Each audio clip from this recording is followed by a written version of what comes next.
जय हिंद। अमृत study classes में आपका स्वागत है। आज हम लोग देखेंगे बिहार एसएससी 10+2 के लिए साइंस का ये प्रैक्टिस सेट नंबर 1 है और इसमें 30 अति महत्वपूर्ण प्रश्न हैं। तो इस वीडियो को आप लोग पूरा लास्ट तक देखिएगा और आज से साइंस का सेट स्टार्ट हो रहा है। तो ये पहला सेट है, तो इसे आप लोग पूरा कंप्लीट देख लीजिएगा। 2017 में जैसा एग्ज़ाम हुआ था उसी के आधार पर इस प्रैक्टिस सेट को तैयार किया गया है। तो इसमें जितना भी क्वेश्चन है सारे क्वेश्चन इम्पोर्टेंट है। तो इस वीडियो को आप लोग पूरा देखिएगा और वीडियो अच्छा लगे तो लाइक कीजिएगा और चैनल पर नया है तो चैनल को सब्सक्राइब करके बेल आइकन को ऑन कर लीजिएगा ताकि जब भी कोई वीडियो डाला जाए तो उसका नोटिफिकेशन सबसे पहले आपको मिले। और कमेंट में आप ज़रूर बताइए कि आपने इसमें से कितना क्वेश्चन सही किए हैं। ये सारे क्वेश्चन इम्पोर्टेंट हैं, तो वीडियो को लास्ट तक जरूर देखिएगा और शेयर जरूर कीजिएगा। चलिए पहला क्वेश्चन देखते हैं। क्वेश्चन को ध्यान से पढ़ लीजिएगा, फिर ऑप्शन को फिर आंसर कीजिएगा और फिर हमारे आंसर से अपना आंसर मिलाइएगा और लास्ट में कमेंट में बताइए कि आपने इसमें से कितना क्वेश्चन सही किया। क्वेश्चन कह रहा है किसकी उपस्थिति के कारण किसी पादप कोशिका और पशु कोशिका में अंतर पाया जाता है। क्वेश्चन को ध्यान से समझ लीजिएगा, फिर इसका आंसर कीजिएगा, फिर हमारे आंसर से अपना आंसर मिलाइएगा। तो इसका राइट आंसर जो होगा कोशिका भित्ति। देखिए, कोशिका भित्ति जीवाणु एवं वनस्पति कोशिकाओं में कोशिका झिल्ली के बाहर निर्जीवित परत में तथा मोटी दीवार पाई जाती है, उसे कोशिका भित्ति कहते हैं। वनस्पति कोशिका में यह कोशिका झिल्ली के बाहर किंतु जीवाणुओं में स्लाइमस परते के नीचे रहती है। तो इस बात को आप लोग याद रखिएगा। और कोशिका भित्ति का निर्माण सेलुलोज, पेक्टोज तथा अन्य निर्जीव पदार्थों द्वारा होता है। तो इसे आप लोग याद रखिएगा। और कोशिका भित्ति का मुख्य कार्य जो होता है ये कोशिका को आकृति प्रदान करना एवं प्रोटोप्लाज्मा की रक्षा करना होता है। तो इस बात को भी आप लोग ध्यान रखिएगा क्योंकि यहाँ से भी क्वेश्चन आपको एग्जाम में डायरेक्ट पूछा जा सकता है। अगला क्वेश्चन है गैलेजिकाएं का प्रमुख कार्य है। इसका राइट आंसर देखेंगे हम लोग। इसका राइट आंसर जो होगा बी हो जाएगा। इसका राइट आंसर बी हो जाएगा। देखिए, और इसका मुख्य कार्य जो होता है ये कोशिका भित्ति और सेल प्लेट का निर्माण करता है। तो इसे भी आप लोग याद रखिएगा। और इसमें वसा तथा प्रोटीन अधिक होता है किंतु राइबोसोम कण नहीं होते हैं। तो इस बात को भी आप लोग याद रखिएगा। परिस्थितिकी निम्नलिखित के बीच पारस्परिक संबंधों का अध्ययन है और इसका राइट आंसर होगा जीव और वातावरण। इसका राइट आंसर ये हो जाएगा। अगला क्वेश्चन देखेंगे, निम्न में सबसे छोटा जीव कौन सा है।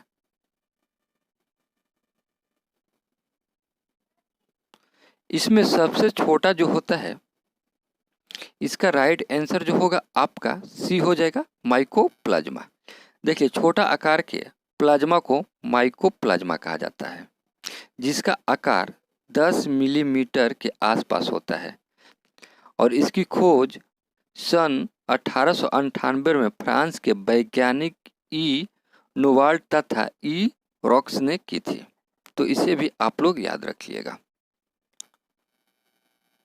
पेड़ पौधों में जाइलम मुख्यतः जिम्मेवार है।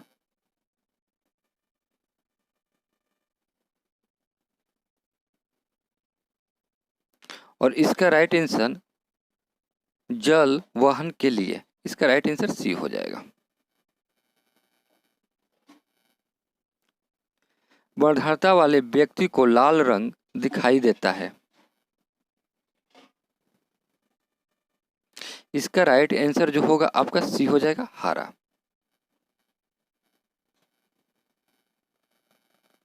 अगला क्वेश्चन कह रहा है बल गुणनफल है किसका।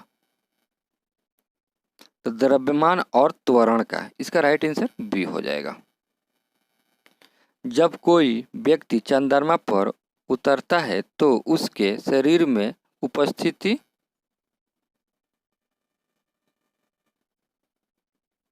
और इसका राइट आंसर देखेंगे हम लोग, भार घट जाता है तथा मात्रा अपरिवर्तित रहती है।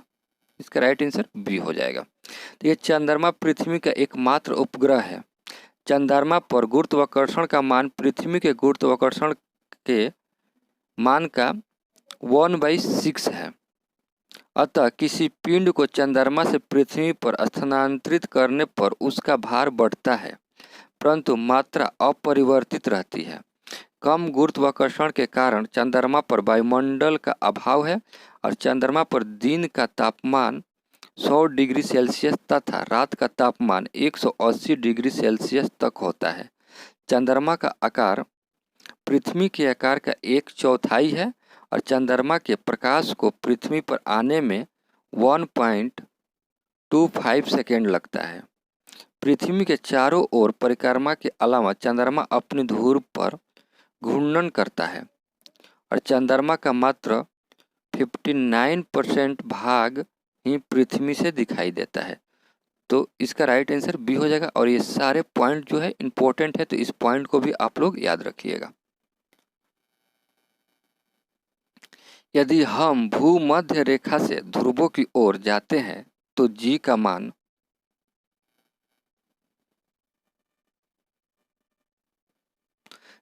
मान बढ़ता है। इसका राइट आंसर ए हो जाएगा। इंद्रधनुष में कितने रंग दिखाई देता है? तो इसमें 7 रंग होता है। प्रकाशीय फाइबर किस सिद्धांत पर कार्य करता है? और इसका राइट आंसर डी हो जाएगा, पूर्ण आंतरिक परिवर्तन। इसका राइट आंसर डी हो जाएगा। अगला क्वेश्चन देखेंगे, तत्व के सबसे छोटे भाग को क्या कहते हैं? तत्व के सबसे छोटे भाग को परमाणु कहते हैं। इसका राइट आंसर ए हो जाएगा। अगला क्वेश्चन, किसी परमाणु का रासायनिक व्यवहार निर्भर करता है उसके न्यूक्लियस के इर्द घूम रहे इलेक्ट्रॉनों की संख्या पर। इसका राइट आंसर सी हो जाएगा। दूध का पीएच मान होता है, तो देखेंगे इसका राइट आंसर, दूध का पीएच मान 6.6 होता है। रक्त कैंसर को नियंत्रित करने के लिए उपयोग की जाने वाला रेडियो आइसोटोप कौन सा है? और इसका राइट आंसर कोबाल्ट 16। इसका राइट आंसर बी हो जाएगा। आधुनिक आवर्त सारणी में वर्गों की कुल कितनी संख्या है? तो इसका राइट आंसर डी हो जाएगा, 18। निम्न में से कौन सा विद्युत का चालक है? लवण जल। इसका राइट आंसर सी हो जाएगा। देखिए, प्रकृति से प्राप्त नदी, तालाब, कुआं या भूमिगत पानी में खनिज लवण घुले होते हैं। ये पानी को आयनीकृत कर देते हैं, जिससे इसमें इलेक्ट्रॉन प्रवाहित होते हैं और इलेक्ट्रॉनों के प्रवाह को ही हम बिजली का बहना कहते हैं। इस कारण पानी विद्युत का सुचालक हो जाता है। तो इस बात को भी आप लोग याद रखिएगा। एथिलीन से पॉलीएथिलीन का बनना किस प्रकार की अभिक्रिया है? और इसका राइट आंसर देखेंगे हम लोग, इसका राइट आंसर जो होगा बहुलीकरण है। इसका राइट आंसर बी हो जाएगा। प्राकृतिक रबड़ का बलीकरण करने के लिए कौन सी विधि प्रयुक्त होती है? गंधक के साथ गर्म करना। इसका राइट आंसर ए हो जाएगा। प्लास्टर ऑफ पेरिस का रासायनिक नाम क्या है? इसका कैल्शियम सल्फेट हाइड्रेट। इसका राइट आंसर सी हो जाएगा। एल्टा विस्टा है एक,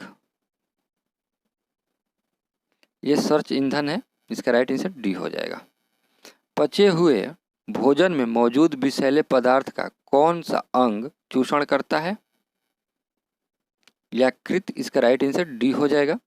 देखिए, पचे हुए भोजन में मौजूद विषैले पदार्थ का चूषण यकृत करता है। यकृत को अंग्रेजी में हम लोग लीवर कहते हैं। अधिकांश जीव जंतुओं के शरीर का आवश्यक अंग है। यह मनुष्य के शरीर में पाई जाने वाली सबसे बड़ी तथा महत्वपूर्ण पाचन ग्रंथि होती है। ये क्वेश्चन देखेंगे, पाचन क्रिया में प्रोटीन निम्न में से किस पदार्थ में बदल जाता है? और इसका राइट आंसर सी हो जाएगा, एमिनो अम्ल। मानव शरीर में रक्त का थक्का किस विटामिन से बनता है? तो इसका राइट आंसर ये हो जाएगा, विटामिन के। अगला क्वेश्चन है, दांतों में निम्नलिखित में से क्या होता है? और इसका राइट आंसर बी हो जाएगा, कैल्शियम। क्वेश्चन है, निम्नलिखित में कौन सी बीमारी असंक्रामक प्रवृत्ति की है? कर्क रोग। इसका राइट आंसर डी हो जाएगा। ध्वनि तरंगे किसके कारण प्रतिध्वनि उत्पन्न करते हैं? परावर्तन। इसका राइट आंसर सी हो जाएगा। मानव शरीर का सामान्य तापक्रम 98.4 डिग्री सेल्सियस फ़ारेनहाइट है, तो इसके बराबर डिग्री सेल्सियस में तापक्रम होगा। और इसका राइट आंसर देखेंगे हम लोग, बी हो जाएगा, 36.89 डिग्री सेल्सियस। क्यूरी किसका इकाई का नाम है?